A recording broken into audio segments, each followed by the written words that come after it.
Sahabatku sengaja bikin story dilamar suamiku di Paris, saat itu juga aku blokir rekening mereka.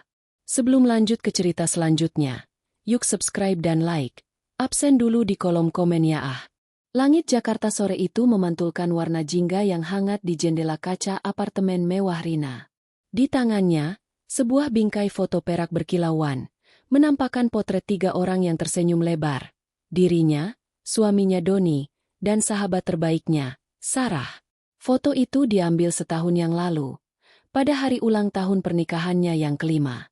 Rina tersenyum tipis. Matanya menyapu wajah-wajah yang paling berarti dalam hidupnya. Doni, dengan senyum menawan yang pertama kali membuatnya jatuh cinta. Dan Sarah, sahabatnya sejak bangku sekolah, yang selalu ada di sisinya dalam suka dan duka, seperti saudara perempuan yang tidak pernah ia miliki. Baginya, mereka adalah dunianya, fondasi dari kebahagiaan yang ia bangun dengan susah payah. Rina adalah definisi wanita karir yang sukses. Di usianya yang baru menginjak awal 30-an, ia telah menduduki posisi direktur di sebuah perusahaan multinasional.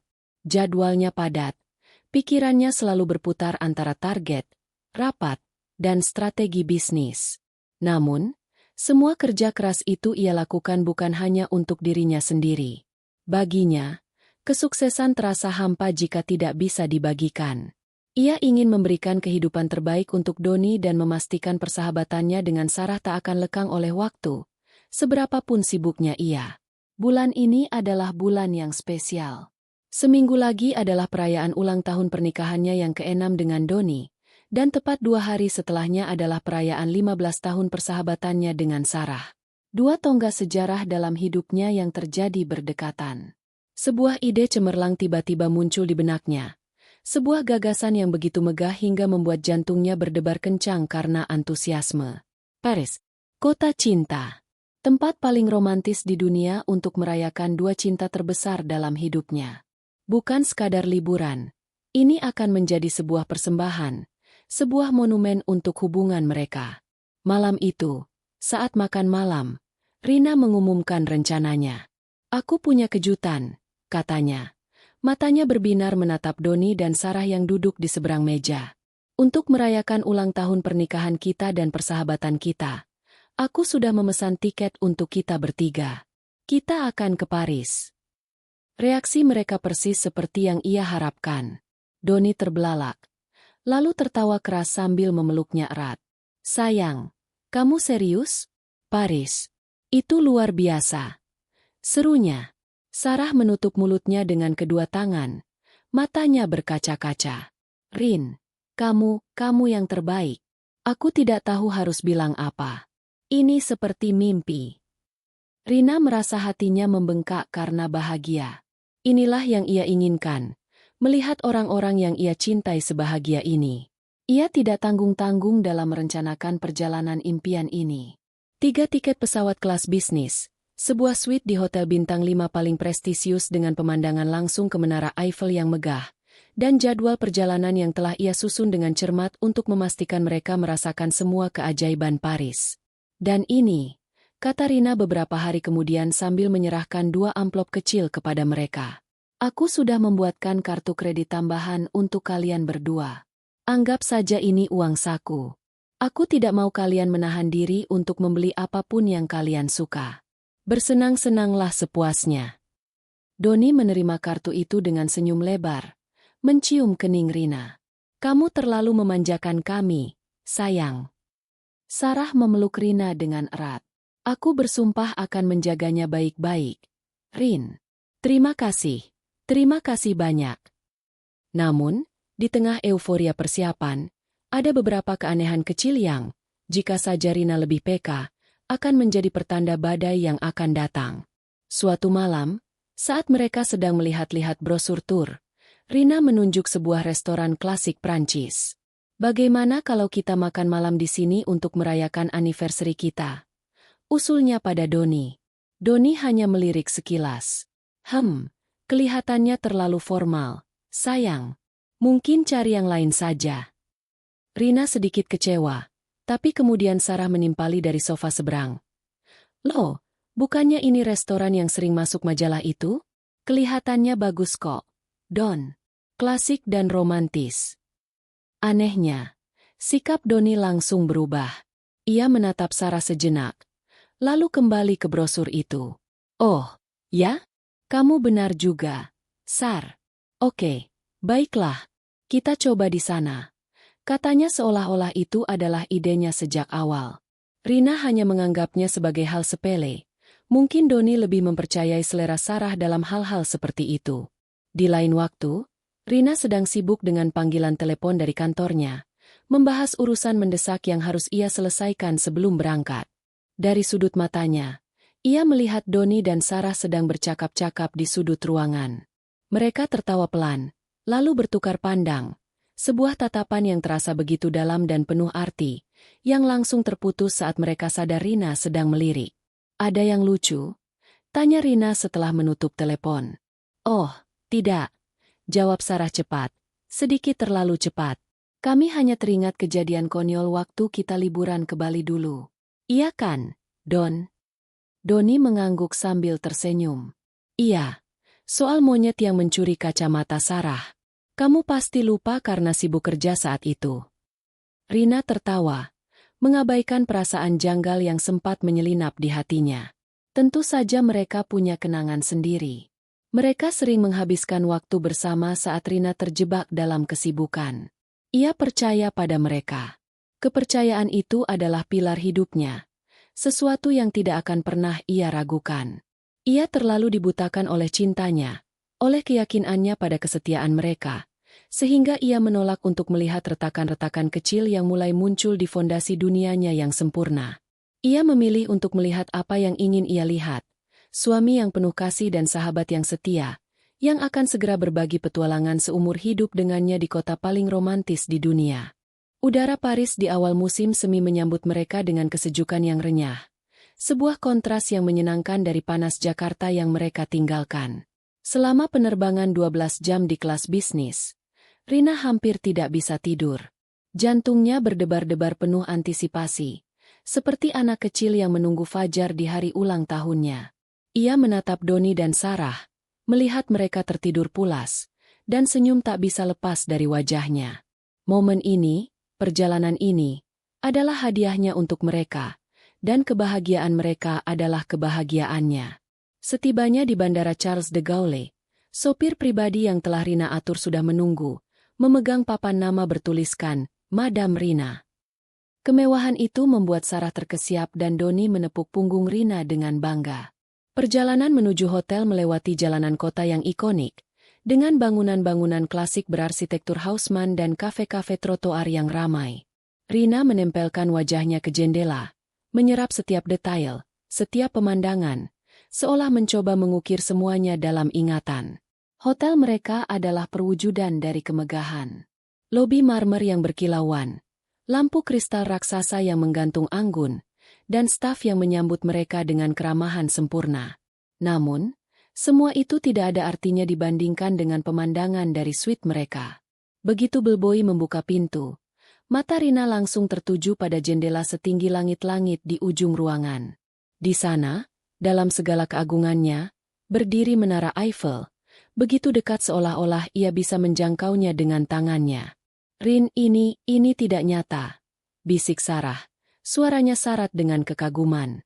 Doni memeluk Rina dari belakang, meletakkan dagunya di bahu Rina. Kamu benar-benar melampaui dirimu sendiri, sayang. Ini sempurna.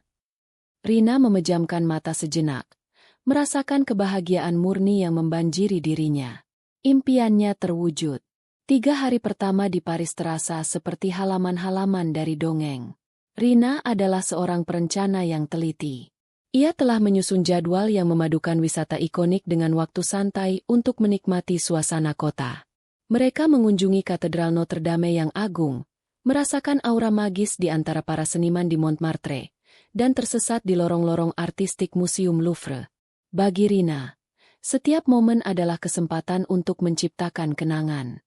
Ia tak henti-hentinya mengambil foto dan video, mengabadikan senyum Doni di depan lukisan Mona Lisa, tawa Sarah saat mencoba makaron untuk pertama kalinya, dan swafoto mereka bertiga dengan latar belakang piramida Louvre. Akun media sosialnya dibanjiri dengan potret kebahagiaan mereka. Setiap unggahan disertai dengan tagar seperti Paris Dream, Anniversary Trip, dan Best Friends in Paris. Ratusan suka dan komentar iri dari teman-teman di Jakarta seolah menjadi validasi dari liburan sempurna yang sedang ia jalani. Namun, di tengah kebahagiaan Rina yang meluap-luap, sebuah pola aneh mulai terbentuk. Begitu halus sehingga Rina yang sedang dimabuk cinta dan keindahan Paris sama sekali tidak menyadarinya. Sarah dan Doni sering menghilang. Kejadian pertama terjadi di Louvre.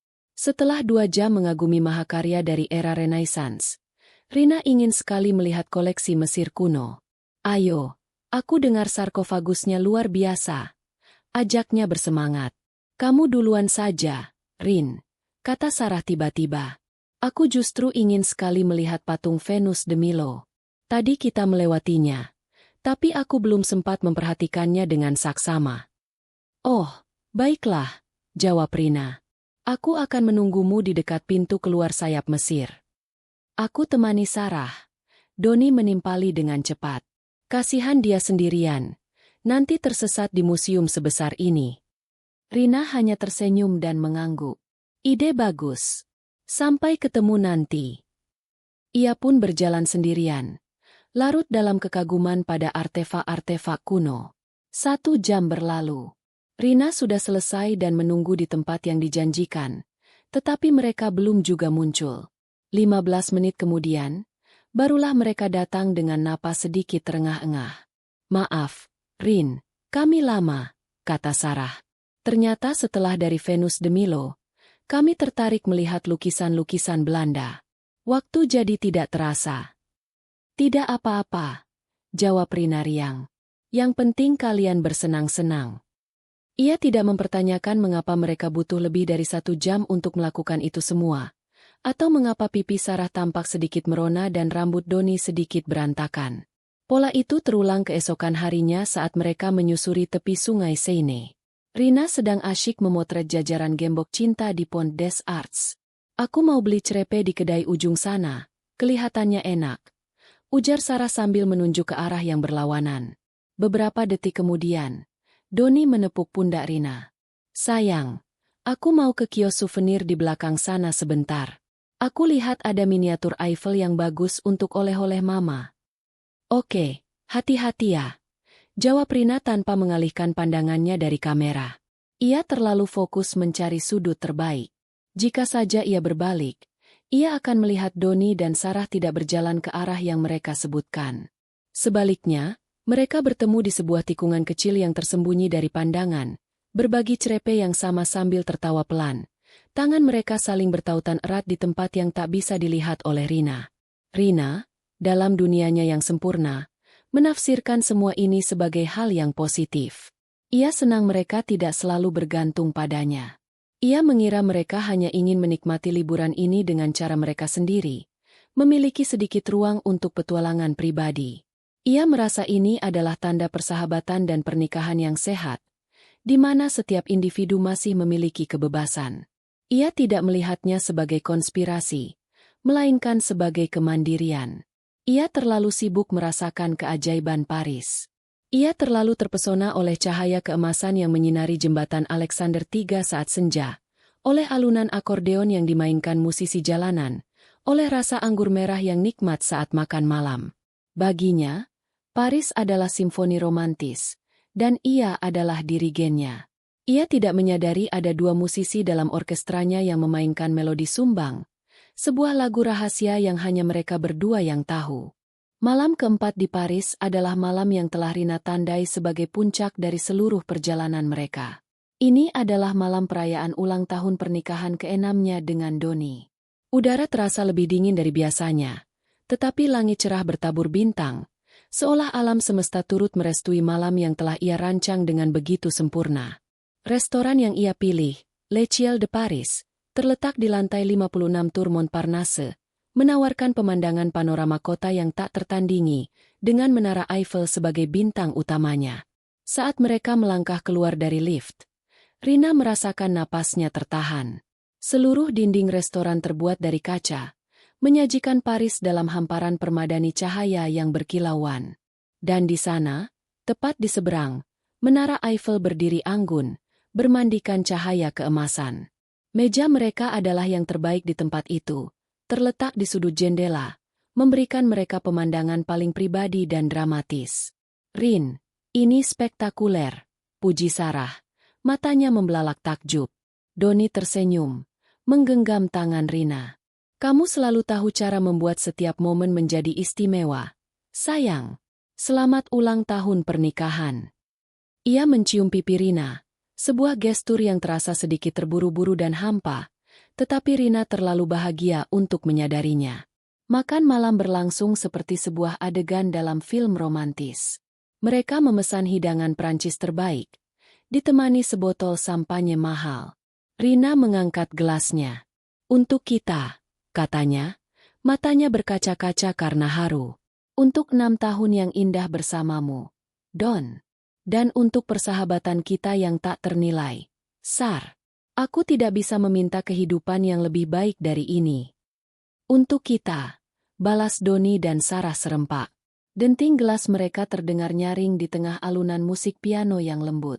Sepanjang makan malam, Rina tidak berhenti berceloteh, menceritakan kembali kenangan-kenangan lucu dari awal perjalanan mereka, dan membuat rencana-rencana besar untuk masa depan.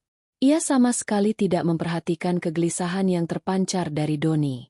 Suaminya itu lebih banyak diam, senyumnya kaku, dan ia beberapa kali melirik jam tangannya.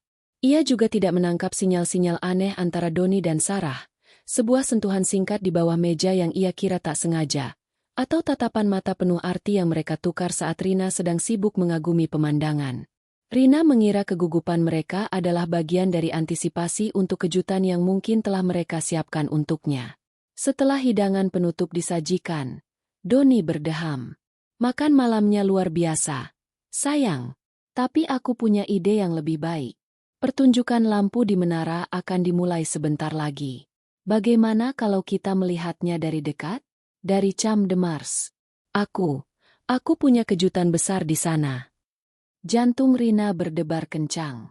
Ini dia, momen yang ia tunggu-tunggu. Mungkin Donnie sudah menyiapkan hadiah spesial. Kalung berlian? Atau mungkin janji romantis lainnya? Tentu saja.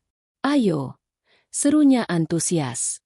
Mereka meninggalkan restoran dan menaiki taksi menuju taman luas yang terbentang di kaki Menara Eiffel. Ribuan orang berkumpul di sana.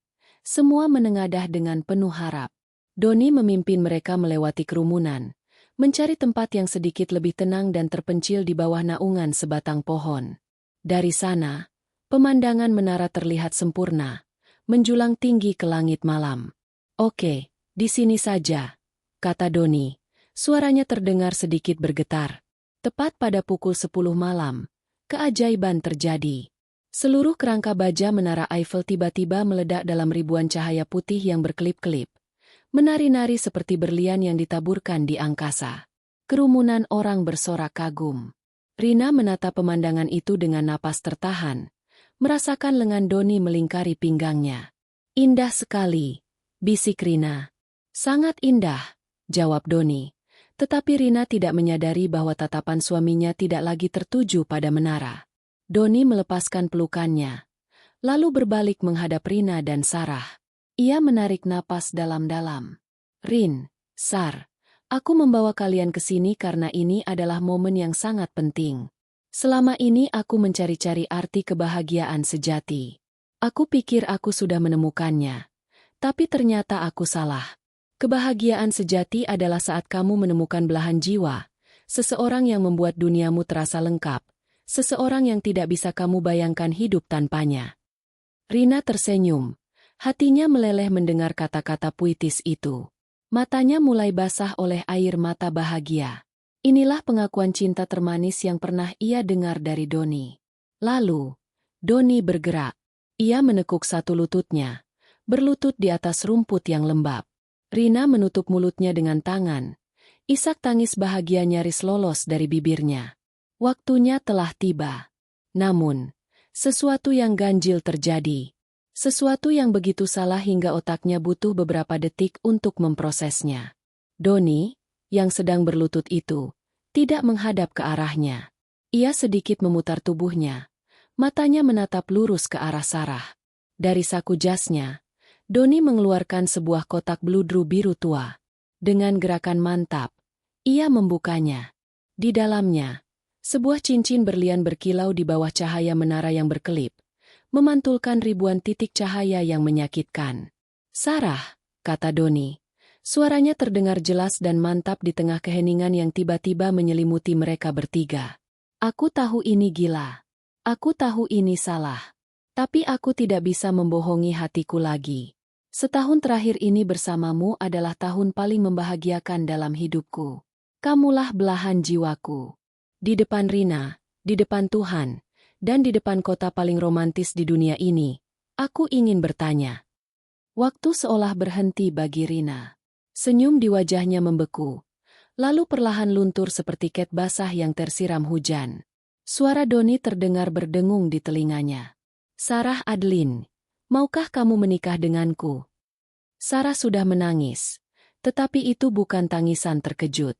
Itu adalah tangisan kebahagiaan yang telah ia antisipasi. "Iya, tentu saja aku mau, Don," jawabnya di sela isak tangisnya.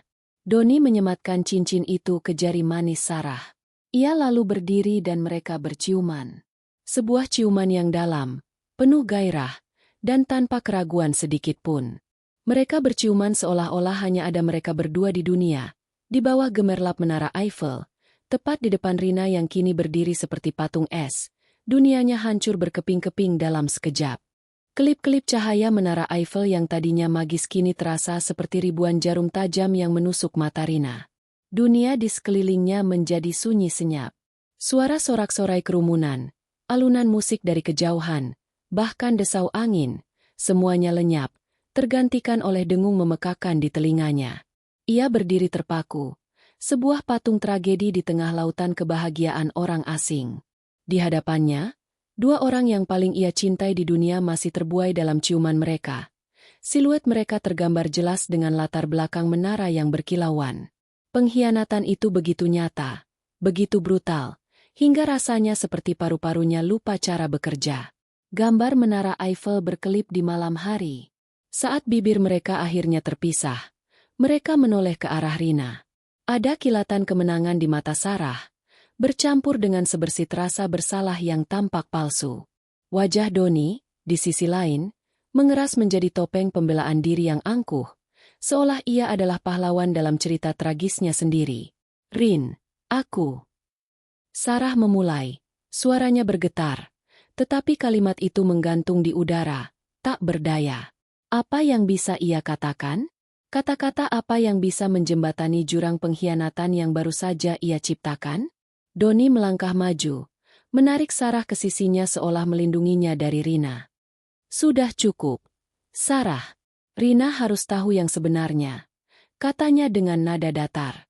Ia menatap Rina, istrinya, tanpa sedikit pun kehangatan. "Kami tidak bisa melawan perasaan ini lagi, Rin. Apa yang kami rasakan ini nyata. Lebih nyata dari apapun. Seharusnya kamu bisa melihatnya selama ini." Tuduhan dalam kalimat terakhir itu, "seharusnya kamu bisa melihatnya," adalah percikan api yang menyalakan sesuatu di dalam diri Rina. Sesuatu yang dingin, gelap, dan sangat kuat. Air mata yang tadinya mengancam akan tumpah seolah membeku di pelupuk matanya. Isak tangis yang menyesakkan dadanya tiba-tiba lenyap. Badai emosi yang seharusnya meledak justru mereda menjadi ketenangan yang mengerikan. Wanita pebisnis yang dingin dan penuh perhitungan, sisi dirinya yang ia simpan untuk ruang rapat dan negosiasi alot, kini mengambil alih sepenuhnya. Rina menatap mereka berdua. Tatapannya kosong namun tajam. Ia tidak mengatakan apa-apa. Ia tidak berteriak. Ia tidak menangis. Ia hanya menatap, memindai wajah mereka seolah-olah mereka adalah data dalam spreadsheet yang harus dianalisis. Ia melihat cincin berlian di jari Sarah, cincin yang kemungkinan besar dibeli menggunakan kartu kredit yang ia berikan. Ia melihat senyum puas di wajah Doni, pria yang hidup dalam kemewahan hasil kerja kerasnya. Kemudian, tanpa sepatah kata pun, Rina berbalik. Ia berjalan pergi, meninggalkan mereka yang masih terpaku di bawah menara. Langkahnya mantap dan tidak tergesa-gesa. Ia bisa mendengar Doni memanggil namanya, disusul suara Sarah yang panik, tetapi ia tidak menoleh. Baginya, mereka telah berhenti ada. Mereka hanyalah hantu dari masa lalu yang baru saja mati beberapa menit yang lalu. Perjalanan kembali ke hotel terasa kabur. Rina tidak ingat bagaimana ia mendapatkan taksi atau bagaimana ia menjelaskan alamatnya kepada sopir. Pikirannya kosong, namun di saat yang sama juga bekerja dengan kecepatan penuh. Setibanya di suite mewah yang kini terasa seperti penjara, pemandangan menara Eiffel dari jendela menyambutnya seperti sebuah ejekan. Kemegahan yang tadinya ia banggakan kini terasa memuakan. Ia berjalan ke bar mini, menuangkan segelas air putih dengan tangan yang anehnya tidak gemetar. Ia duduk di sofa bludru yang empuk, tempat beberapa hari yang lalu mereka bertiga tertawa bersama. Dan di sanalah, dalam keheningan yang mematikan, pertahanannya akhirnya runtuh. Bukan tangisan histeris yang meledak-ledak, melainkan tangisan sunyi yang mengoyak jiwa. Air mata mengalir deras di pipinya, membawa serta rasa sakit, penghinaan, dan patah hati yang begitu dalam hingga terasa fisik. Setiap kenangan indah yang pernah ia miliki bersama mereka kini terputar kembali di benaknya. Tetapi kali ini semuanya ternoda oleh kebohongan. Tawa mereka, pelukan mereka, kata-kata manis mereka, semuanya palsu. Kepingan-kepingan puzzle yang selama ini ia abaikan kini menyatu dengan sempurna. Tatapan curi-curi, bisikan yang berhenti saat ia mendekat, kepergian mereka yang selalu bertepatan. Ia telah menjadi orang bodoh yang buta, seorang sponsor murah hati untuk perselingkuhan mereka. Ia menangis hingga matanya kering dan tenggorokannya sakit. Ia menangisi pernikahannya yang hancur, persahabatannya yang musnah, dan kepercayaannya yang dikhianati dengan cara paling kejam. Namun, ketika tetes air mata terakhir jatuh, sesuatu yang lain bangkit dari reruntuhan hatinya. Kemarahan. Bukan amarah panas yang membabi buta, melainkan amarah dingin yang terfokus dan memiliki tujuan. Rasa sakit itu berubah menjadi bahan bakar. Mereka telah meremehkannya. Mereka mengira ia adalah wanita naif yang bisa mereka permainkan, sumber dana tak terbatas untuk drama romantis mereka. Mereka salah besar. Rina bangkit dari sofa. Wajahnya pucat dan sembab, tetapi matanya menyala dengan ketegasan baja. Ia menyambar laptopnya dari meja kerja, membukanya dengan gerakan cepat dan efisien. Jarinya menari di atas keyboard, mengetikkan alamat situs perbankan yang sangat ia kenal. Mereka ingin bermain-main di kota cinta dengan uangnya? Mereka ingin merayakan pertunangan mereka di hotel yang ia bayar? Mereka pikir mereka akan pulang dengan nyaman di kursi kelas bisnis yang ia sediakan? Sebuah senyum tipis yang dingin tersungging di bibir Rina. Ia memasukkan kata sandi, dan layar rekeningnya terbuka, menampilkan deretan angka yang menjadi sumber kekuatannya. Di sana, di bawah akun utamanya, tercantum 2 kartu kredit tambahan.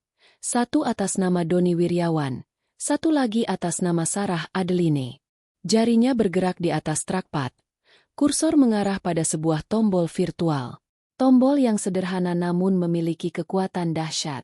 Tombol bertuliskan, blokir kartu. Mereka telah menghancurkan dunianya. Sekarang, ia akan menghancurkan dunia mereka. Suara halus dari trackpad laptop Rina terdengar seperti gema ledakan di dalam suite yang sunyi.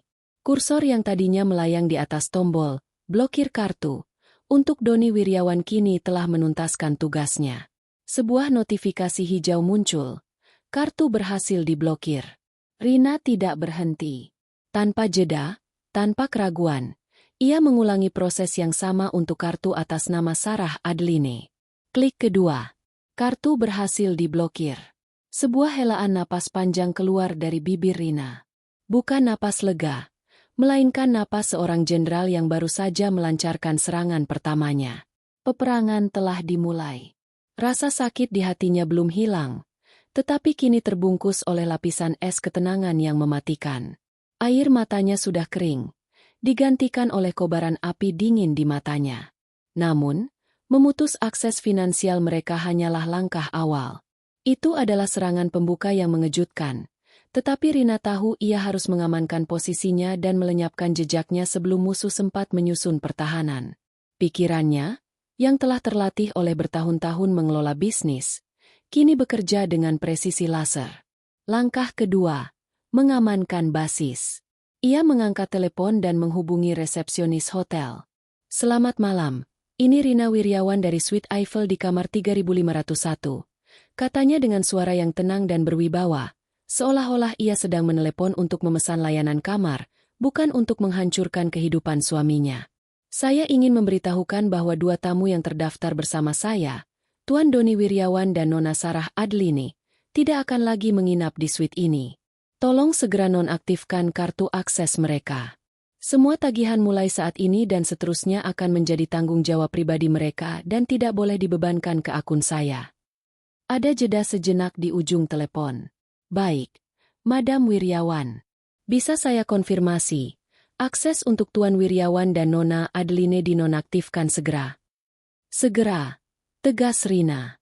Dan tolong, siapkan tagihan akhir untuk suite ini atas nama saya. Saya akan check out dalam 1 jam. Baik, Madam. Kami akan mengurusnya. Setelah menutup telepon, Rina bergerak dengan efisiensi yang menakutkan. Ia membuka lemari pakaian raksasa. Tanpa ragu, ia menarik keluar semua pakaiannya, sepatunya, dan tas-tas mewahnya, meletakkannya dengan rapi di atas tempat tidur. Ia sama sekali tidak menyentuh barang-barang milik Doni. Kemeja-kemeja mahal, jas yang disetrika sempurna, sepatu kulit yang mengilap, semua itu ia biarkan tergantung di tempatnya, menjadi artefak bisu dari kehidupan yang baru saja ia hapus. Ia mengambil kopernya dan mulai berkemas. Setiap gerakan cepat dan bertujuan. Ia tidak sedang melarikan diri, ia sedang melakukan evakuasi strategis. Sementara Rina mengeksekusi rencananya dengan sempurna, Doni dan Sarah sedang berjalan kembali ke hotel. Mereka bergandengan tangan, langkah mereka ringan, dunia terasa seperti milik mereka. Adrenalin dari lamaran itu masih mengalir deras di pembuluh darah mereka. Menurutmu dia akan baik-baik saja? Tanya Sarah. Suaranya mengandung sedikit kekhawatiran yang dibuat-buat. Doni tertawa kecil. Tawa angkuh seorang pria yang merasa telah memenangkan segalanya. Dia akan mengamuk. Tentu saja. Mungkin akan melempar beberapa barang. Tapi pada akhirnya, dia akan menerimanya. Rina itu wanita yang logis. Dia akan sadar bahwa kita tidak bisa melawan cinta sejati. Tapi bagaimana dengan semuanya? Uang, perusahaan. Jangan khawatirkan itu, jawab Doni menenangkan, mengencangkan genggamannya. Aku tahu cara menanganinya. Dia mungkin akan marah untuk sementara waktu, tapi dia tidak akan pernah benar-benar meninggalkanku. Dia membutuhkanku. Keyakinan dalam suaranya begitu mutlak. Ia melihat Rina sebagai fondasi hidupnya yang stabil, sebuah bank yang tidak akan pernah bangkrut, yang akan selalu ada untuk mendanai gaya hidup dan kebahagiaannya. Mereka tiba di lobi hotel yang megah, masih tertawa dan berbisik tentang masa depan mereka. Sebuah rumah di pinggir kota, anak-anak, perjalanan-perjalanan lain seperti ini. Mereka melangkah ke lift pribadi yang membawa mereka langsung ke lantai suite mereka. Setibanya di depan pintu kamar 3501, Doni mengeluarkan kartu aksesnya dengan gaya. Siap menghadapi drama? Guraunya pada Sarah. Ia menempelkan kartu itu ke sensor. Lampu indikator berkedip merah. Tidak ada bunyi klik yang familiar. Ia mencoba lagi. Aneh, gumamnya. Keningnya berkerut. Mungkin baterainya habis. Ia memberikan kartu itu pada Sarah. Coba kartumu. Sarah menempelkan kartunya. Hasilnya sama. Kepanikan kecil mulai merayap di hati mereka. Kenapa tidak bisa? Entahlah. Ayo kita ke resepsionis, kata Doni, berusaha menjaga ketenangannya. Mereka kembali ke lobi, kali ini dengan perasaan yang sedikit kurang nyaman. Resepsionis yang sama yang Rina telepon tadi menyambut mereka dengan senyum profesional yang dingin. Selamat malam, Tuan, Nona. Ada yang bisa saya bantu? Ya, kartu akses kami ke suite 3501 sepertinya tidak berfungsi, jelas Doni. Resepsionis itu mengetik sesuatu di komputernya. Wajahnya tetap tanpa ekspresi. Boleh saya tahu nama Anda? Doni Wiryawan dan Sarah Adeline. Jari-jari resepsionis itu berhenti. Ia mengangkat wajahnya. Tatapannya kini lebih dingin. Maaf, Tuan, Nona. Menurut catatan kami, Anda berdua sudah tidak terdaftar sebagai tamu di suite tersebut. Madam Rina Wiryawan telah meminta agar akses Anda dicabut. Dunia Doni seakan berhenti berputar. Apa? Itu tidak mungkin. Itu suite kami. Istri saya. Madam Wiryawan sedang dalam proses check-out. Tuan, potong resepsionis itu dengan tegas. Suite tersebut kini kosong. Kemarahan menggelegak dalam diri Doni. Penghinaan ini tak tertahankan. Ini konyol. Saya mau kamar lain sekarang juga. Serunya, membanting tangannya ke meja marmer. Ia mengeluarkan dompetnya, menarik kartu kredit American Express hitamnya, kartu yang Rina berikan, dan menyodorkannya kepada resepsionis. Beri kami suite terbaik yang tersedia. Resepsionis itu mengambil kartu itu dengan enggan. Ia menggeseknya di mesin. Beberapa detik kemudian, mesin itu berbunyi pelan. Ia menggeseknya lagi. Hasilnya sama. Maaf, Tuan, katanya, mengembalikan kartu itu. Kartu Anda ditolak. Ditolak? Itu tidak mungkin. Coba lagi. Resepsionis itu mencobanya sekali lagi di mesin yang berbeda. Tetap sama, Tuan. Transaksi tidak dapat disetujui. Wajah Doni memucat. Ia menatap Sarah dengan panik. Sar, kartumu. Dengan tangan gemetar, Sarah mengeluarkan kartunya. Hasilnya sudah bisa ditebak. Ditolak. Mereka berdiri di sana, di tengah lobi hotel paling mewah di Paris, di bawah cahaya lampu kristal yang menyilaukan. Tawa dan bisikan dari tamu-tamu lain di sekitar mereka kini terdengar seperti ejekan. Mereka mencoba menelepon Rina. Berulang kali. Nomornya tidak aktif. Saat itulah kenyataan menghantam mereka dengan kekuatan penuh. Ini bukan amukan emosional. Ini bukan drama sementara. Ini adalah sebuah eksekusi. Rina tidak hanya meninggalkan mereka. Ia telah melumpuhkan mereka. Mereka terdampar di negara asing, tanpa akses ke kamar mereka, tanpa akses ke barang-barang mereka, dan yang paling mengerikan, tanpa sepeser pun uang.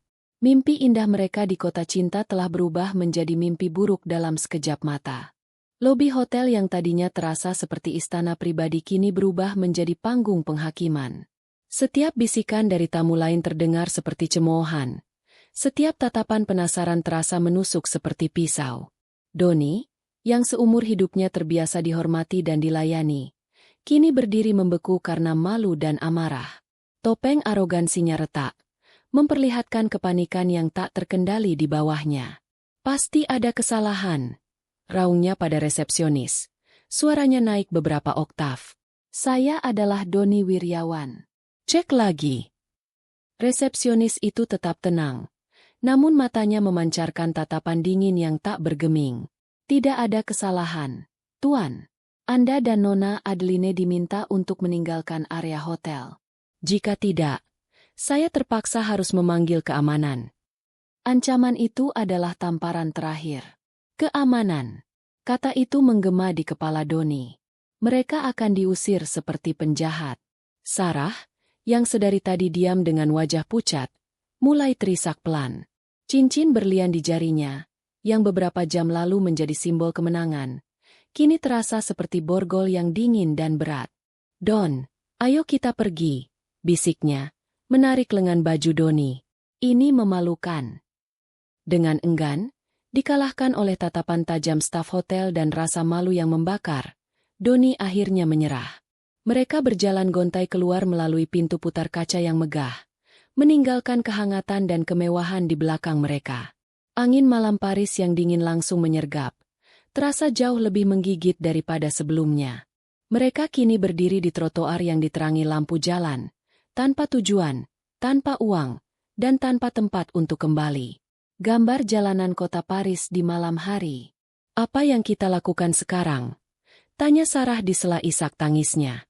Kepanikan kini terdengar jelas dalam suaranya. Semua barang kita ada di atas.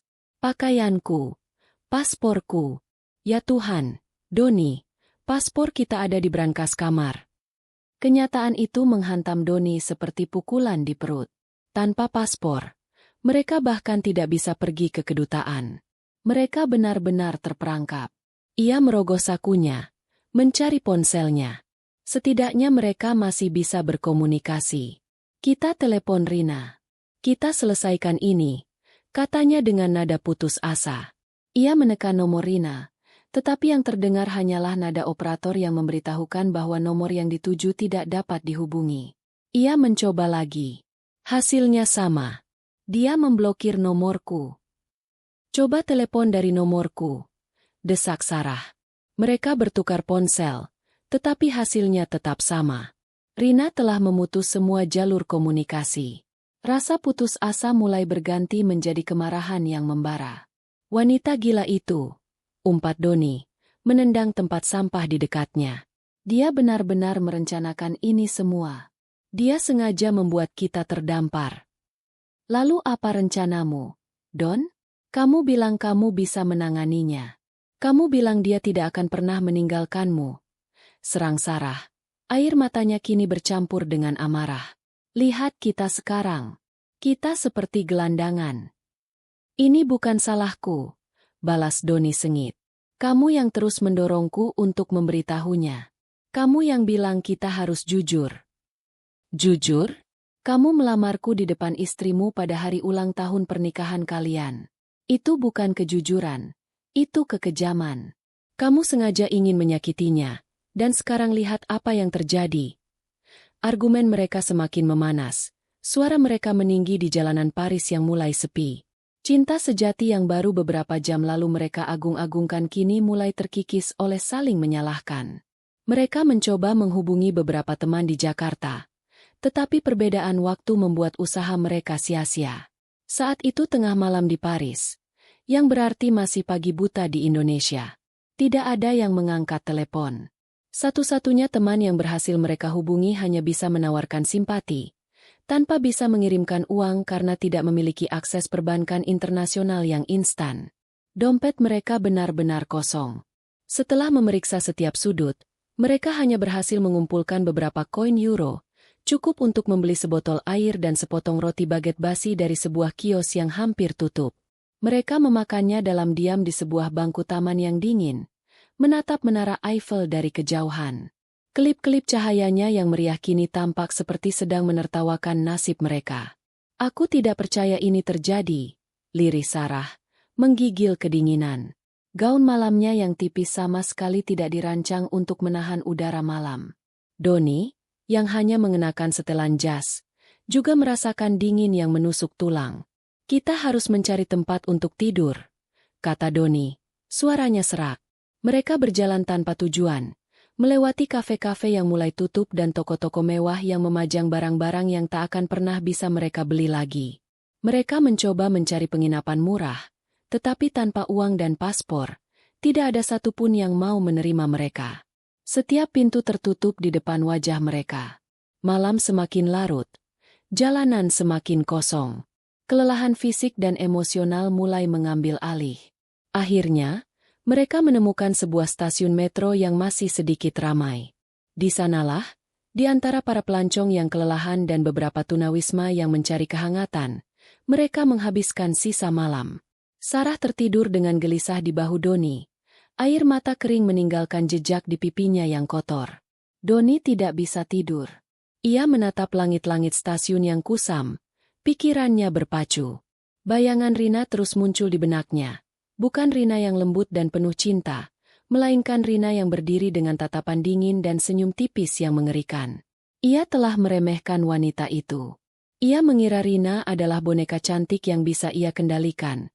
Sebuah aset yang akan selalu ada untuknya. Ia salah besar. Rina adalah seorang ratu dalam permainan catur ini, dan ia baru saja melakukan skakmat dengan cara yang paling brilian dan menghancurkan. Di tengah bau samar disinfektan dan suara dengkuran orang asing, Doni akhirnya mengerti. Ini bukan akhir dari amukan Rina. Ini baru permulaan. Cahaya pagi yang keabu-abuan menyelinap masuk ke dalam stasiun metro, membawa serta hiruk-pikuk jam sibuk Paris. Suara pengumuman dari pengeras suara, derit roda kereta, Dan langkah kaki ribuan orang yang tergesa-gesa menjadi alarm yang brutal bagi Doni dan Sarah. Doni terbangun dengan leher yang kaku dan punggung yang sakit karena tidur di bangku besi yang dingin. Sarah, yang masih bersandar di bahunya, menggeliat pelan. Matanya yang bengkak terbuka dengan enggan. Untuk sesaat, mereka berdua dilanda kebingungan, seolah lupa di mana mereka berada. Kemudian, kenyataan menghantam mereka kembali. Bau apa stasiun, pakaian mereka yang lecek dan kotor, serta tatapan aneh dari orang-orang yang berlalu lalang mengingatkan mereka akan posisi mereka yang menyedihkan. Mereka bukan lagi turis kaya yang menikmati kemewahan, melainkan dua orang asing yang terdampar dan tak berdaya. "Aku harus ke kamar mandi," bisik Sarah. Suaranya serak, wajahnya pucat pasi, dan ia memegangi perutnya. "Aku mual." Rasa lapar dan dehidrasi mulai menyerang mereka dengan ganas. Sisa roti baget dari semalam terasa seperti batu di perut mereka. Mereka mencari toilet umum di dalam stasiun, hanya untuk menemukan bahwa toilet itu berbayar. Beberapa koin terakhir mereka habis hanya untuk bisa membersihkan diri seadanya. Di cermin toilet yang retak, mereka melihat pantulan diri mereka yang mengenaskan. Gaun malam Sarah kini kotor dan robek di beberapa bagian. Setelan jas Doni kusut dan ternoda. Mereka tampak seperti sepasang hantu dari pesta yang telah usai. "Kita harus ke kedutaan besar," kata Doni, berusaha terdengar tegas dan memegang kendali, meskipun suaranya bergetar. "Hanya itu satu-satunya harapan kita. Mereka bisa membantu kita mengurus paspor darurat dan mungkin meminjamkan uang untuk pulang. Namun, ada satu masalah besar. Mereka tidak tahu di mana letak Kedutaan Besar Republik Indonesia, dan mereka tidak punya uang sepeser pun untuk naik taksi atau bahkan metro. Ponsel mereka, yang baterainya hampir habis, tidak memiliki koneksi internet tanpa Wi-Fi. Terpaksa, mereka harus menelan harga diri mereka." Doni, pria yang terbiasa memberi perintah, kini harus mendekati orang asing di jalan, mencoba bertanya dengan bahasa Inggris yang terpatah-patah. Beberapa orang mengabaikannya, yang lain menatapnya dengan curiga, dan beberapa mencoba membantu tetapi terhalang oleh bahasa. Akhirnya, seorang mahasiswa yang baik hati menunjukkan lokasi kedutaan di peta digital ponselnya dan memberitahu mereka rute bus yang harus diambil. "Bus?" cibir Sarah dengan putus asa. "Bagaimana kita akan membayarnya?" Tidak ada pilihan lain. Mereka berjalan kaki, mengikuti arah yang ditunjukkan oleh mahasiswa tadi. Jaraknya ternyata lebih jauh dari yang mereka bayangkan. Mereka berjalan berjam-jam di bawah langit Paris yang mendung, melewati jalan-jalan indah yang kini terasa seperti labirin penyiksaan. Setiap etalase toko roti yang mereka lewati menyebarkan aroma yang membuat perut mereka semakin melilit. Setiap pasangan bahagia yang mereka lihat terasa seperti ejekan. Sementara itu, ribuan kilometer jauhnya, Rina duduk dengan tenang di sebuah lounge pribadi di Bandara Jenewa. Ia tidak terbang kembali ke Jakarta. Ia memilih untuk melanjutkan perjalanannya sendirian, mengubah liburan patah hatinya menjadi sebuah perjalanan penataan ulang kekuasaan. Secangkir teh melati hangat ada di hadapannya, dan ia sedang melakukan panggilan video dengan pengacara kepercayaannya di Jakarta. "Selamat pagi, Pak Tirtayasa," sapa Rina. Suaranya tenang dan dingin. Tidak ada jejak air mata atau emosi di wajahnya. "Pagi, Bu Rina. Saya harap perjalanan Anda menyenangkan," jawab pengacara itu. "Ada perubahan rencana," kata Rina langsung ke intinya. "Saya mau Anda segera mengajukan gugatan cerai atas nama saya terhadap Doni Wiryawan. Alasan, perselingkuhan. Saya punya bukti yang tak terbantahkan." Pengacara di seberang sana terdiam sejenak, terkejut. "Baik, Bu. Akan segera saya proses." "Itu baru yang pertama," lanjut Rina. Matanya menatap tajam ke layar tabletnya. "Segera setelah gugatan didaftarkan, bekukan semua aset bersama. Saya juga mau Anda mengeluarkan surat pemberhentian tidak hormat untuk Doni dari posisinya sebagai Direktur Pemasaran di Wirya Kencana. Alasan? Penyalahgunaan fasilitas dan dana perusahaan untuk kepentingan pribadi yang merugikan citra perusahaan. Siapkan audit internal untuk semua pengeluarannya selama 6 bulan terakhir." Ini langkah yang sangat tegas, Bu," kata Pak Tirtayasa, Terdengar ragu. Doni bukan lagi bagian dari hidup saya maupun perusahaan saya. Pak, perlakukan dia sebagai ancaman, tegas Rina. Oh, dan satu lagi. Cari tahu di mana Nona Sarah Adeline bekerja atau siapa keluarganya. Kirimkan salinan gugatan cerai ini, lengkap dengan bukti foto perselingkuhan mereka, ke alamat tersebut. Biar semua orang tahu siapa dia sebenarnya. Baik, Bu Rina. Saya mengerti. Semua akan dilaksanakan sesuai instruksi Anda. Setelah panggilan berakhir, Rina menyesap tehnya. Ia tidak merasakan kepuasan, hanya kekosongan yang dingin. Ini bukan balas dendam yang manis. Ini adalah pembersihan. Ia sedang memotong bagian hidupnya yang berpenyakit agar sisa tubuhnya bisa bertahan hidup. Di Paris, setelah menempuh perjalanan yang terasa seperti selamanya, Doni dan Sarah akhirnya tiba di depan sebuah gedung megah dengan bendera merah putih berkibar di depannya. Kedutaan Besar Republik Indonesia. Dengan sisa-sisa tenaga, mereka melangkah masuk. Penampilan mereka yang acak-acakan langsung menarik perhatian petugas keamanan. Mereka menjelaskan situasi mereka kepada seorang staf di balik meja kaca dengan napas terengah-engah. Tentang paspor yang tertinggal di brankas hotel, tentang kartu yang diblokir, tentang mereka yang terdampar tanpa uang. Staf itu mendengarkan dengan ekspresi simpatik namun birokratis. Kami mengerti, Pak, Bu. Tapi prosedurnya memang rumit. Jelas staf itu. Untuk membuat surat perjalanan laksana paspor sebagai pengganti sementara, kami butuh laporan kehilangan dari kepolisian setempat dan bukti identitas lain, seperti fotokopi KTP atau akta lahir. Kami tidak punya apa-apa. Seru Doni. Frustrasinya memuncak. Semuanya ada di kamar hotel. Kalau begitu, Anda harus mencoba menghubungi pihak hotel untuk mengambil barang Anda. Kami sudah diusir dari sana. Staf itu menghela napas.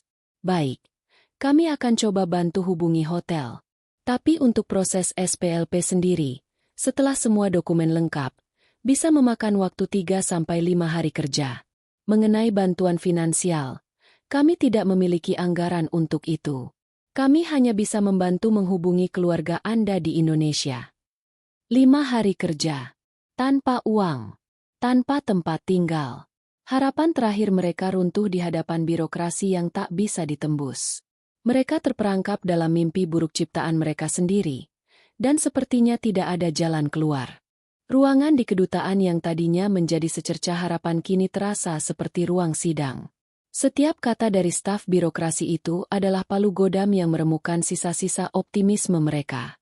3-5 hari kerja. Kalimat itu terus terngiang di telinga Doni. 5 hari. Di jalanan. Tanpa apapun. Paling tidak, bisakah Anda membantu kami menghubungi hotel untuk mengambil paspor kami? Mohon Doni, menelan harga dirinya yang sudah compang-camping. Staf itu mengangguk dengan enggan. Ia mengangkat telepon dan berbicara dalam bahasa Prancis yang fasih dengan manajer hotel Le Grand Ciel. Setelah beberapa menit percakapan yang tegang, ia meletakkan gagang telepon. Pihak hotel mengatakan bahwa sesuai instruksi Madam Wiryawan, semua barang pribadi Anda telah dikemas dan disimpan di gudang. Anda bisa mengambilnya, tetapi hanya setelah semua tagihan minibar dan layanan kamar yang belum terbayar dilunasi. Jumlahnya sekitar 800 euro. 800 euro. Jumlah yang beberapa hari lalu hanya uang receh bagi Doni, kini menjadi tembok yang tak bisa ditembus. Mereka bahkan tidak punya 8 euro. Melihat wajah pucat mereka, staf itu akhirnya menunjukkan sedikit belas kasihan. Begini saja, katanya sambil menunjuk sebuah telepon di sudut ruangan. Kami akan tutup sebentar lagi. Kalian bisa menggunakan telepon itu untuk menghubungi keluarga di Indonesia. Mungkin mereka bisa membantu mengirimkan uang. Itu adalah satu-satunya pilihan yang tersisa. Dengan langkah berat, Doni mendekati telepon itu. Siapa yang harus dihubungi? Orang tuanya. Mereka pasti akan membantunya, meskipun ia tahu ia akan menerima omelan paling buruk dalam hidupnya. Ia menekan nomor rumah orang tuanya di Jakarta. Setelah beberapa kali dering, suara ayahnya yang tegas terdengar. Halo. Ayah, ini Doni, katanya lirih. Suaranya nyaris tak terdengar. Ada jeda sejenak. Doni, kenapa suaramu begitu? Kamu di mana? Dan kemudian, Doni harus menceritakan semuanya. Dengan rasa malu yang membakar, ia menceritakan tentang perselingkuhannya, tentang lamaran di depan Rina, tentang kartu yang diblokir, dan tentang bagaimana ia dan Sarah kini terdampar di Paris tanpa sepeser pun uang. Di setiap kalimat, ia bisa merasakan kekecewaan ayahnya yang semakin dalam. Ketika ia selesai, yang terdengar bukanlah simpati, melainkan amarah yang tertahan. Jadi, semua yang Rina bangun susah payah, kamu hancurkan begitu saja demi seorang gadis? Kamu mempermalukan nama keluarga kita. Doni, bentak ayahnya. Ayah tidak pernah mengajarimu menjadi pria yang tidak bertanggung jawab. Aku tahu, ayah, aku salah, isak Doni. Air mata akhirnya membasahi pipinya. Tapi tolong, kami butuh bantuan. Kami tidak punya apa-apa. Terdengar helaan napas berat dari seberang. Ayah akan coba kirimkan uang. Tapi ini tidak instan. Proses transfer ke luar negeri butuh waktu. Mungkin baru sampai besok atau lusa. Sementara itu, kamu pikirkan baik-baik perbuatanmu. Kamu sudah sangat mengecewakan kami. Telepon ditutup. Doni bersandar di dinding. Lemas. Bantuan akan datang. Tetapi tidak sekarang. Ia menatap Sarah, yang memandangnya dengan penuh harap. Orang tuaku akan mengirim uang, tapi butuh waktu, katanya. Kini giliran Sarah. Dengan tangan gemetar, ia menelepon ibunya. Ketika ibunya menjawab, Sarah langsung menangis terseduh-seduh, menceritakan nasibnya dengan kalimat yang terputus-putus. Reaksi yang ia terima jauh lebih buruk dari yang Doni dapatkan. Apa? Kamu pergi dengan suami orang. Kamu membuat malu keluarga, Sarah. Jerit ibunya dari seberang lautan. Suaranya tajam dan penuh amarah. Ibu dan bapak membesarkanmu untuk menjadi wanita baik-baik, bukan perusak rumah tangga orang. Jangan harap kami akan membantumu. Kamu sudah memilih jalan hidupmu sendiri. Sekarang hadapi akibatnya. Jangan pernah telepon ke sini lagi sebelum kamu menyelesaikan masalahmu. Klik. Telepon diputus. Keheningan yang mengikuti panggilan itu lebih memekakan telinga daripada teriakan ibunya. Wajah Sarah kosong. Matanya menatap nanar ke depan. Harapan terakhirnya telah dihancurkan dengan brutal. Keluarganya sendiri telah membuangnya. Mereka tidak mau membantuku. Bisiknya. Suaranya bergetar hebat. Ibuku, dia membenciku. Saat itulah topeng cinta sejati mereka benar-benar hancur berkeping-keping.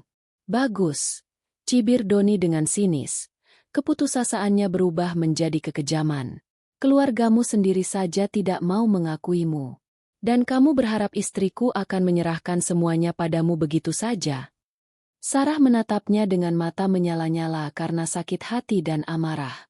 Ini semua salahmu. Kamu yang berjanji akan mengurus semuanya.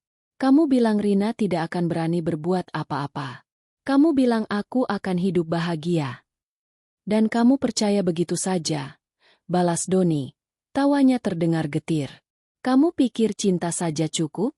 Selamat datang di dunia nyata. Sarah. Tanpa uang Rina, kita bukan siapa-siapa. Pertengkaran mereka yang sengit terhenti oleh deheman keras dari staf kedutaan yang memberi isyarat bahwa mereka harus segera pergi. Terpaksa, mereka berjalan keluar, kembali ke jalanan Paris yang mulai gelap. Kali ini, mereka tidak lagi bergandengan tangan. Mereka berjalan berjauhan, dipisahkan oleh jurang kekecewaan dan saling menyalahkan. Malam kedua terasa jauh lebih dingin dan lebih lama dari yang pertama. Mereka tidak lagi berbicara. Kata-kata sudah tidak ada gunanya. Mereka menemukan sebuah jembatan yang agak terlindung dari angin dan duduk di bawahnya. Di atas beton yang dingin. Gambar dua orang duduk di bawah jembatan di Paris. Suara gemericik air sungai Seine dan lalu lintas di atas mereka menjadi satu-satunya musik pengiring penderitaan mereka. Doni menatap air sungai yang gelap. Pikirannya dipenuhi penyesalan. Bukan penyesalan karena telah menyakiti Rina, tetapi penyesalan karena telah salah perhitungan.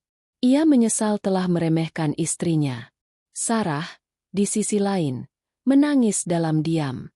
Ia tidak menangisi Doni atau cinta mereka yang kandas. Ia menangisi dirinya sendiri, reputasinya yang hancur, keluarganya yang telah membuangnya, dan masa depannya yang kini gelap gulita. Mereka meringkuk di sudut yang berbeda, terpisah oleh keheningan yang dingin. Mereka mungkin berada di kota paling romantis di dunia, tetapi cinta telah mati di antara mereka, digantikan oleh kenyataan pahit bahwa mereka hanyalah dua orang egois yang terperangkap dalam konsekuensi dari pilihan mereka sendiri. Hari ketiga di jalanan Paris terasa seperti neraka yang membeku.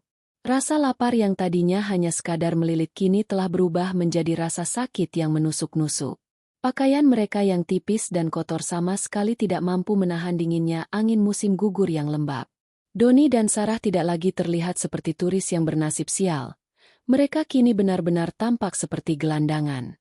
Wajah mereka kotor, rambut mereka acak-acakan, dan mata mereka cekung, kehilangan semua cahayanya. Mereka sudah berhenti bertengkar. Energi mereka terlalu berharga untuk dihabiskan dengan saling menyalahkan. Keheningan yang menyelimuti mereka jauh lebih berat dan lebih dingin daripada malam-malam sebelumnya. Mereka hanya duduk, bersandar pada dinding batu yang dingin di sebuah gang sempit, menyaksikan dunia berlalu lalang seolah mereka tidak terlihat. Pagi itu, didorong oleh rasa lapar yang tak tertahankan, Doni melakukan hal yang paling memalukan dalam hidupnya. Ia menadahkan tangannya kepada seorang pejalan kaki, mengucapkan kata, "Manger," makan, yang ia ingat dari pelajaran bahasa Prancis di sekolah menengah. Pria itu menatapnya dengan jijik sebelum melemparkan beberapa koin ke trotoar dan berjalan cepat. Dengan tangan gemetar karena malu dan marah, Doni memungut koin-koin itu. Cukup untuk membeli sepotong roti. Mereka membaginya dalam diam. Setiap gigitan terasa seperti pasir di mulut mereka. Sementara itu, di sebuah kafe elegan di tepi Danau Jenewa, Rina memulai harinya dengan secangkir kopi dan berita terbaru dari Jakarta. Ia tidak sedang berlibur, ia sedang bekerja. Di layar laptopnya, terpampang email dari Pak Tirtayasa. Subjek, perkembangan kasus Wiryawan. Ibu Rina yang terhormat. Sesuai instruksi Anda, gugatan cerai telah resmi didaftarkan di pengadilan pagi ini. Surat pemberhentian untuk Bapak Doni Wiryawan juga telah dikeluarkan dan disetujui oleh Dewan Direksi. Audit internal sedang berjalan. Selain itu, salinan gugatan beserta bukti-bukti telah kami kirimkan ke alamat kantor dan keluarga dari Nona Sarah Adline. Berdasarkan informasi awal, tampaknya berita ini telah menyebabkan kegemparan di lingkungan kerjanya. Hormat saya, Tirtayasa Arekan. Rina membaca email itu tanpa ekspresi. Ia menutup laptopnya dan menatap danau yang tenang. Gambar Danau Jenewa yang tenang. Ia tidak merasakan kemenangan. Yang ia rasakan hanyalah kelegaan yang dingin, seperti seorang ahli bedah yang baru saja berhasil mengangkat tumor ganas. Prosesnya menyakitkan, tetapi perlu dilakukan untuk bertahan hidup. Ponselnya berdering. Itu adalah salah satu teman sosialitanya dari Jakarta. "Rina, sayang, aku dengar berita itu. Ya Tuhan, aku tidak percaya Doni bisa melakukan itu padamu. Dengan karyawannya sendiri pula." Semua orang membicarakannya. Suara temannya terdengar heboh. "Berita menyebar cepat," jawab Rina datar. "Tentu saja. Setelah apa yang kamu lakukan untuknya, mengangkatnya dari bukan siapa-siapa." Pria tidak tahu diuntung. "Pokoknya, kami semua di pihakmu. Ya, kalau kamu butuh apa-apa, bilang saja." Rina mendengarkan rentetan simpati dan gosip itu dengan sabar. Ia tahu ini adalah bagian dari permainannya. Dengan membiarkan berita itu menyebar, ia tidak hanya menghancurkan Doni secara finansial, tetapi juga secara sosial. Ia memastikan tidak akan ada pintu yang tersisa terbuka untuk Doni saat ia kembali ke Jakarta. Kembali di Paris, sebuah keajaiban kecil terjadi. Doni berhasil menemukan sebuah kafe internet yang pemiliknya berbaik hati membiarkannya memeriksa email selama 5 menit. Di sana, ia melihat pesan dari ayahnya. Sejumlah uang telah ditransfer melalui layanan pengiriman uang internasional. Tidak banyak, hanya cukup untuk keadaan darurat. Harapan kembali menyala. "Ada uang. Ayah sudah mengirimkannya," seru Doni pada Sarah, Untuk pertama kalinya dalam 24 jam mereka berbicara dengan semangat. Mereka bergegas mencari kantor layanan pengiriman uang terdekat. Dengan jantung berdebar, Doni menyerahkan kode transfer dan sisa-sisa identitas yang ia ingat kepada petugas. Setelah proses verifikasi yang menegangkan, petugas itu mendorong setumpuk uang kertas euro ke arahnya. Untuk sesaat, mereka hanya menatap uang itu, seolah tidak percaya. Ini adalah tiket mereka keluar dari neraka. Namun, euforia itu tidak bertahan lama. Setelah dihitung, jumlahnya memang sesuai dengan yang dijanjikan ayahnya. Tapi ketika mereka mulai membuat rincian, kenyataan pahit kembali menghantam. Uang itu cukup untuk membayar tagihan hotel sebesar 800 euro dan mengambil paspor mereka. Cukup untuk membeli makanan hangat pertama mereka dalam 3 hari. Tapi setelah itu, sisanya sangat mepet. Ini tidak akan cukup untuk 2 tiket pesawat pulang. Bisik Sarah, wajahnya kembali pucat. Doni menghitung ulang, berharap ia salah. Tapi angkanya tidak berbohong. Mereka bisa membayar hotel dan mengurus dokumen perjalanan darurat. Tapi uangnya mungkin hanya cukup untuk 1 tiket pesawat kelas ekonomi. Mereka berdiri di trotoar di luar kantor pengiriman uang. Uang di tangan Doni terasa panas. Pilihan yang harus mereka hadapi begitu mengerikan. Siapa yang akan pulang? Siapa yang akan ditinggal? Saat itulah, sisi tergelap dari sifat Doni muncul ke permukaan. Dengar, katanya. Suaranya pelan dan penuh perhitungan, menghindari tatapan Sarah. Aku yang harus pulang dulu. Aku harus membereskan ini dengan Rina dan ayahku. Begitu aku sampai di Jakarta, aku akan mengirimkan uang untuk tiketmu. Sarah menatapnya, tidak percaya. Janji manis itu terdengar begitu kosong, begitu palsu. Setelah semua yang terjadi, setelah keluarganya sendiri membuangnya, ia tahu persis apa artinya itu. Ditinggalkan. Tidak, katanya. Suaranya bergetar karena amarah. Kita pulang bersama, atau tidak sama sekali. Kita hadapi ini bersama. Jangan bodoh, Sarah, bentak Doni. Kepanikannya membuatnya kejam. Tidak ada kita lagi. Lihat apa yang terjadi karena kita. Aku harus menyelamatkan diriku sendiri. Menyelamatkan dirimu sendiri? Ulang Sarah. Tawanya terdengar histeris. Jadi selama ini hanya tentang itu? Aku hanya alat bagimu untuk menyakiti istrimu? Dan sekarang setelah aku tidak berguna, kamu akan membuangku begitu saja di sini? Pikirkan secara logis. Tidak ada logika dalam pengkhianatan. Doni, jerit Sarah. Matanya tertuju pada uang di tangan Doni. Uang itu adalah satu-satunya tali penyelamat, dan ia tahu Doni tidak akan membaginya. Dalam sepersekian detik, didorong oleh insting bertahan hidup yang paling purba, Sarah melakukan sesuatu yang tidak pernah ia bayangkan. Ia menerjang Doni, mencoba merebut uang itu dari tangannya. Doni, yang terkejut, mendorongnya dengan kasar hingga Sarah jatuh tersungkur di trotoar. Beberapa lembar uang euro beterbangan di udara sebelum mendarat di aspal yang kotor. Orang-orang di sekitar mereka berhenti untuk menonton drama yang memalukan itu. Doni, tanpa menoleh ke belakang untuk menolong Sarah, dengan cepat memungut uang yang jatuh, menggenggamnya erat, dan berlari. Ia berlari secepat yang ia bisa, meninggalkan Sarah yang menangis terseduh-seduh di trotoar, sendirian di kota yang asing, tanpa uang, tanpa teman, dan tanpa harapan. Lari. Hanya itu yang ada di pikiran Doni. Ia berlari menjauhi Sarah, menjauhi tatapan menghakimi orang-orang di sekitarnya, menjauhi puing-puing kehidupan yang baru saja ia hancurkan. Genggaman tangannya pada uang kertas euro begitu erat hingga buku-buku jarinya memutih. Uang itu bukan lagi sekadar alat, melainkan satu-satunya nyawa yang ia miliki. Dengan sisa uang itu, ia membayar lunas tagihan hotel, mengambil paspornya dari brankas, dan langsung menuju Bandara Charles de Gaulle. Tanpa ragu, ia membeli tiket pesawat satu arah paling awal ke Jakarta, kelas ekonomi, sesuatu yang sudah bertahun-tahun tidak pernah ia lakukan. Selama penerbangan belasan jam itu, ia tidak tidur.